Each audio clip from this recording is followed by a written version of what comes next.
ରାତିର ନୀରବତା ଭିତରେ ଜାତୀୟ ରାଜପଥ ହେଉ କି ରାଜ୍ୟ ରାଜପଥ ଦ୍ରୁତଗତିରେ ଚଳାଚଳ କରୁଛି ଶହ ଶହ ଯାନବାହନ। ଆଉ ସେହି ସଡ଼କ ଉପରେ ଅନେକ ସମୟରେ ଶୋଇ ରହୁଛନ୍ତି ଗୃହପାଳିତ ପ୍ରାଣୀ। ଅନ୍ଧକାର ଭିତରେ ଦୂରରୁ ଏହି ପ୍ରାଣୀଙ୍କ ଉପସ୍ଥିତି ଜଣାପଡ଼ୁନଥିବାରୁ ଅନେକ ସମୟରେ ଘଟୁଛି ଦୁର୍ଘଟଣା।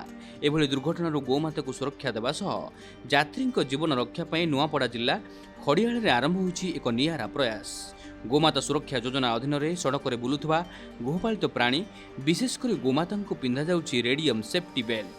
सरकार गोमाता सुरक्षा योजना अनुजाई जिते एनएच उपर जिते बुला गाई गोरु अच्छा समस्त को रेडियम बेल्ट पिंधा हे जद्वारा कि कौन राति कौन दुर्घटनार सम्मुखीन हेबे ना कि जीवन जीवन कि कौन मनीष मान दुर्घटना घटब ना से गोमाता सुरक्षा योजना चली।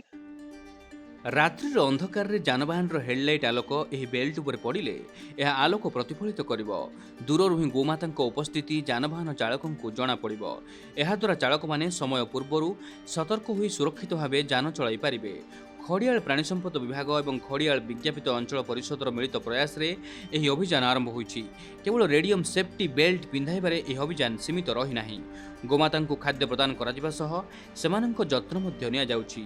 ପ୍ରାଣୀ ସମ୍ପଦ ବିଭାଗର କର୍ମଚାରୀଙ୍କ ସମେତ ସ୍ୱେଚ୍ଛାସେବୀ, ସମାଜସେବୀ ଓ ଗୋଶାଳା ପରିଚାଳନା ସଦସ୍ୟମାନେ ଏହି ଅଭିଯାନରେ ସାମିଲ ହୋଇଛନ୍ତି।